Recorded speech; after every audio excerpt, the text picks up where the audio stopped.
Everyone, we are doing a really critical deep dive today, Hmm, looking at a specific stack of sources all centered on Colossians chapter 3. that's right. And specifically, we're focusing on a profound structural truth in there about the relationship between our identity and our moral character. And this is one of those areas, theologically speaking, where I think our human instinct just gets it backward. Completely backward. We're so inclined to believe that, our character leads to our status or that our effort is what creates our identity.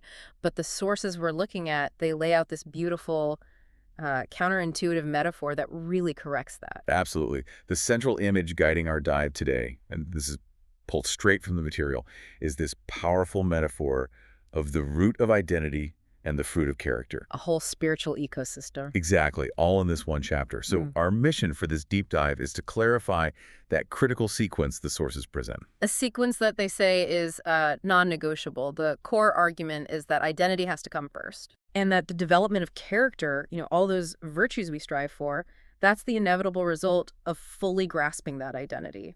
And as we follow the sequence, we're going to uncover some really fascinating insights. Things like the analogy of the agape dress room, I love that one. and a pretty stern warning about why even our most passionate spiritual efforts like prayer or, having all the right knowledge can completely fail without the foundation of love, Okay, so let's start at the beginning. Let's establish the root. the foundation. Right. When we look at Colossians 3, the sources show us it's really divided into two parts. The first half is all about this new identity, and then the back half is about how that identity has to manifest day to day. So what exactly is this identity that we supposedly already possess? Well, it's a profound statement of our present status, not, some future potential. The sources highlight the definition in Colossians 3.4, Okay. the promise that we will appear with Christ in glory on the day of his return.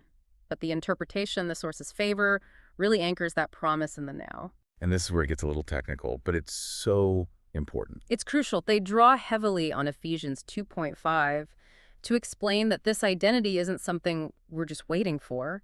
The interpretation is that our completed spirit is already seated with Christ on the heavenly throne. Okay, that concept, completed spirit, I think we rush past that a lot. What do the sources actually mean by that? Why is it separate from our current experience? So we need to distinguish between the three parts of our being that the sources describe. The spirit, the soul, which is our mind, will, and emotions, and the body. Right.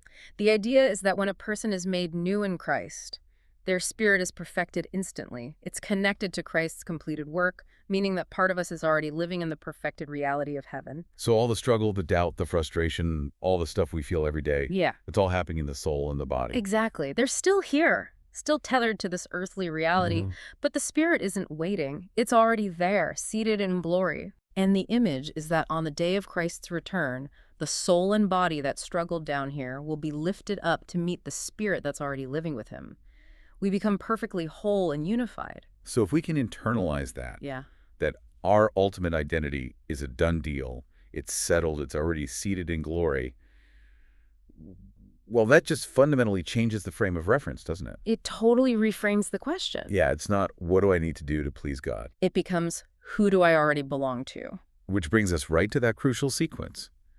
If our identity is a done deal, why is our instinct still to work so hard? Why is the order so non-negotiable? Right. I mean, doesn't emphasizing identity first risk making people complacent?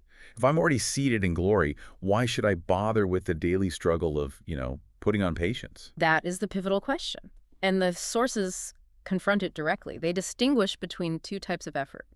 There's legalistic striving, and then there's natural flow. If you focus on character first, you are constantly striving to earn a status that you already possess. And that just leads to burnout, self-condemnation, and frankly, a lot of pride towards those who can't keep up. So in other words, I'm trying to plant a persimmon seed and then forcing it to grow apples. That's the brilliant analogy the sources use. The nature of the tree is just wrong. Exactly. This isn't a command to work harder to achieve character. That's legalism. This is the gospel of hope, where the fruit of character just naturally results from the identity. Just like apples grow on an apple tree. And persimmons grow on a persimmon tree. It's a natural inevitability for the new nature. So what you're saying is the difference between trying to be a compassionate person and simply living as a compassionate person is the source of the effort? Is it external pressure or is it internal reality? Precisely. The action isn't becoming good so that you can be identified with Christ. Right. The action is living well because you already are. That identity is the power source. The character is just the manifestation. Okay, so if identity is the root, how do we express the fruit day to day? Paul's challenge in Colossians is to put on the new self. How does that translate into moment-to-moment living? He uses this really powerful clothing imagery. We're told to put on Christ, which means living with his character, his virtues. And the analogy in the sources is so intimate. Our heart, as a new creation, has an inner closet. An inner closet. I love that. It's like a space you go to for spiritual preparation. Yes, and that closet is called the agape dress room of unconditional love.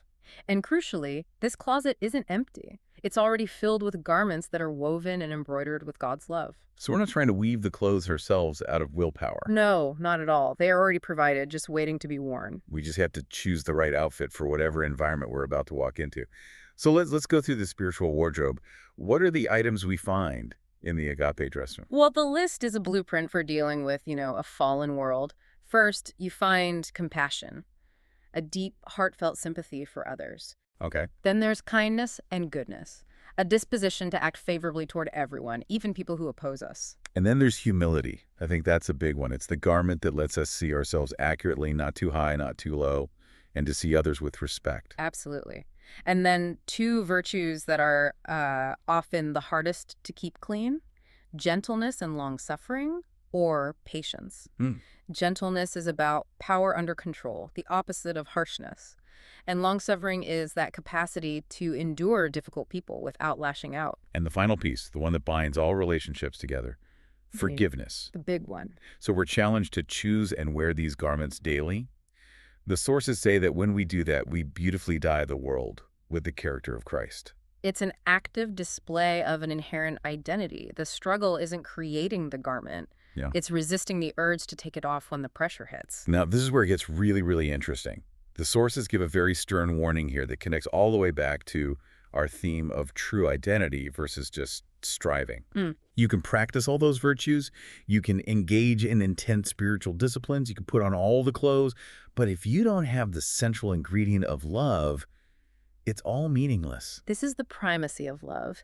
It's the connective thread that holds the whole wardrobe together. Without it, the sources warn that even the most spectacular religious activity can be utterly empty.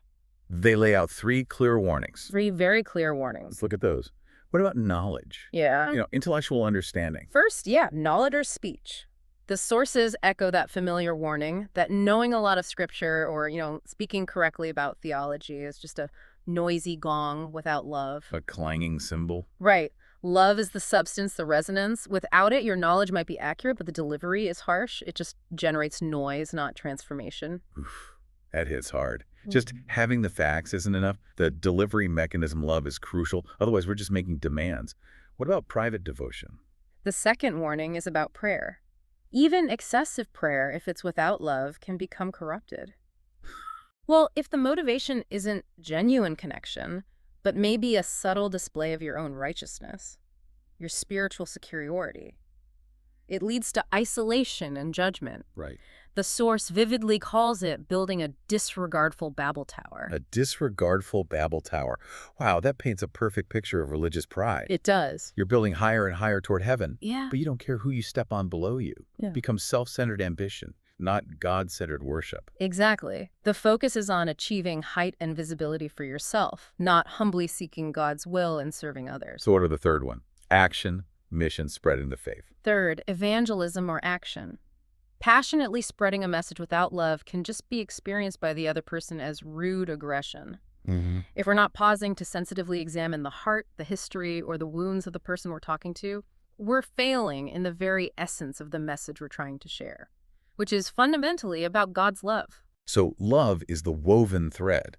It has to be the foundation, flowing from our new identity and animating every single virtue we put on. Exactly. The identity provides the root, and love guarantees the purity of the fruit. You set your faith on the foundation of that new creation identity, and then you wear the clothes of Christ's character, which is love that flows directly from it. So what does this all mean for you, for the listener right now? This isn't just abstract theology. It's intensely practical. It is. It means recognizing that your focus should fundamentally shift. It should shift away from worldly worries and anxieties and toward remembering your heavenly identity every moment. Mm. The sources suggest we waste so much time and energy on earthly things when we already possess this complete, secure, heavenly identity. And the practical application then, according to the sources, is to concentrate on one thing. Just one thing. Loving God and loving our neighbor as ourselves, fully clothed in that character of love. This shifts our energy from striving for acceptance to living from acceptance. We're called to live our days wearing the garments. Compassion, patience, humility that flow naturally from the identity we already possess. The identity of a completed, righteous person seated with Christ. That is a powerful place to land. And it leaves me with a final thought for you to take away from this deep dive. Considering that your completed spirit is already seated in glory, that your identity is fundamentally secure, what shift happens to your priorities right now on earth? That's the question. How does that glorious future identity change the way you interact with the material world and with your neighbor today?